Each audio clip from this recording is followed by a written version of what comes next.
Hello everyone, good morning, welcome and welcome back to my channel. তো friends, তোমরা সকলে কেমন আছো? আশা করি ভালো আছো। আর আমার চ্যানেলে নতুন আপডেট অলরেডি শুরু হয়ে গেছে। দিনটা ছিল বিয়ের একদিন আগে। হ্যাঁ, আমার আইবুড়ো ভাত। তো আমি মামার বাড়ি এসেছিলাম সকালবেলা মানে দুপুরে আমার কাজ ফাজ গুটিয়ে আস্তে আস্তে দুপুর হয়ে গেছিলো।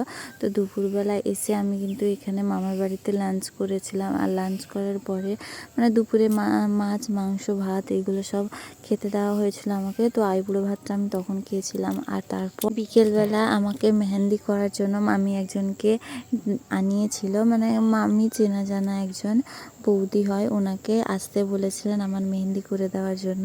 তো উনি এসে আমাকে মেহেন্দিও করে দিয়েছিলেন। এরপর বিকালে মেহেন্দি টেহেন্দি শোকার পরে আমার হাতে দেখে বুঝতে পারছো, দু হাতে পুরো ভর্তি মেহেন্দি করেছিলাম কনুই পর্যন্ত। আর তারপর মামি আমাকে নতুন শাড়ি, সায়া, ব্লাউজ সবটা দিয়ে দিয়েছে। আর নতুন কাপড় পরে আমি কিন্তু বসে পড়েছি আশীর্বাদ নিতে। আর এখানে মালা ঘুমচিও আমাকে দিয়ে দিয়েছিল। তো মালা ঘুমচিও মামি আমাকে নিজে পরিয়ে দিয়েছিলেন। আর তারপর আমাকে এখানে আশীর্বাদ করতে শুরু করেছে। মামি প্রথমে আমাকে সিঁদুর চন্দন দিয়ে, তারপর মানে আশীর্বাদ যেমন করা হয় ধান দুর্ব সব কিছু দিয়ে তেমনটাই আগে মামি আমাকে আশীর্বাদ করে নিচ্ছিল। আর জানো তো, এই দিনটা প্রত্যেকটা মেয়ের জীবনেই আসে। আর এই দিনের মানে আনন্দ কতটা, দুঃখ কতটা, কষ্ট কতটা একটা মেয়ে ছাড়া সত্যি অন্য কেউ বোঝার ক্ষমতা রাখে না। প্রত্যেকটা ছেলে মেয়ে মায়ের কোলে যখন ধীরে ধীরে বেড়ে ওঠে, তারা কখনোই ভাবতে পারে না যে এই মানে এমন একটা দিন চলে আসবে খুব তাড়াতাড়ি, যেটা মানে ওই কুমারী অবস্থায় হোক বা ছেলেরা ওই আইবুড়ো অবস্থা, ছেলে মেয়ে প্রত্যেকে আইবুড়ো অবস্থা থেকে যে একটা বিবাহিত জীবনে পা রাখবে, নতুন জীবন শুরু করবে। সত্যি তখন আমার এমন একটা ফিলিংস কাজ করছিল ভেতরে। আমাকে তোমরা দেখেই বুঝতে পারছো যে আমি মানে নিজের অজান্তেই কান্না করে ফেলেছি। জানি না কতটা মানে কষ্ট, কতটা যন্ত্রণা, আমি সত্যি মুখে বলে প্রকাশ করা সম্ভব নয় ওগুলো জিনিসগুলো। তো যাই হোক, আমাকে ফার্স্টে মামি আশীর্বাদ করে এখানে ফল মিষ্টি জল খাইয়ে দেওয়ার পরেই তারপর আমাকে বাকিরা মানে আমার দাদু, আমার দিদা আর বাকিরা যারা আছে ওনারা সবাই আমাকে আশীর্বাদ করবেন। আর জানো তো, আমার তখন গায়ে জ্বর ছিল। আমার বিয়ের 3 দিন আগে থেকেই, 3 দিন নয় 4 দিন আগে থেকেই জ্বর। আর ঔষধ খেয়ে খেয়ে নিজের শরীরটাকে আমি বিয়ে অবধি মানে সুস্থ থেকেছি, ভালো থেকেছি, যাতে সুস্থ স্বাভাবিকভাবে শুভ কাজটা পেরিয়ে যেতে পারে। যাই হোক, এই শুভ দিনে আমি শুভ কাজের মাধ্যমে তোমাদের এমন কিছু দুঃখের কথা বলবো না বা কষ্টকর কথা বলবো না, যেটা তোমরা শুনেও ইমোশনাল হয়ে পড়ো। যাই হোক, আমি সেসব কথা সবটাই বাদ দিলাম। কোনো এক ভিডিওতে কোনো একদিন তোমাদের সাথে আমার এই স্ট্রাগলটা, আমার এই জার্নিটা কোনো এক ভিডিওর মাধ্যমে তোমাদের সাথে শেয়ার করব, তোমাদের কাছে তুলে ধরবো।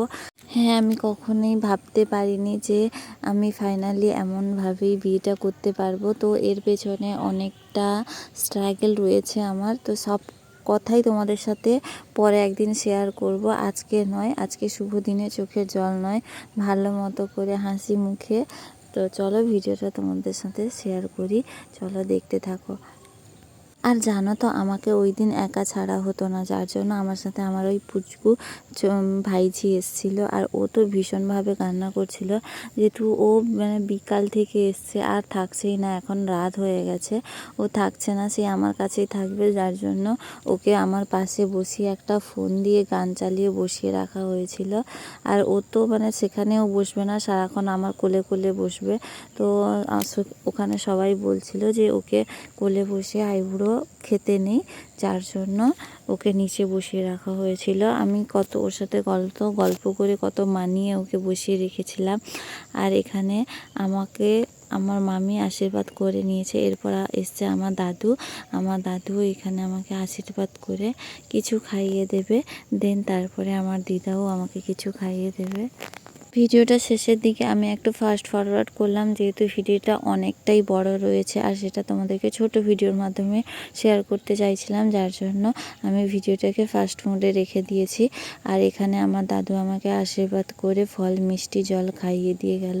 আমিও এখানে প্রণাম করে নিয়েছি। তারপর আমার মামা দিদা, মানে আমি মামা দিদা বা দিদাই বলে ডাকি, যাই হোক এখানে মামা দিদা ও আমাকে খাইয়ে দিয়েছে, আশীর্বাদ করেছে। দেন আমি তারপর প্রণাম করে ওনাদের আশীর্বাদ নিয়েছি।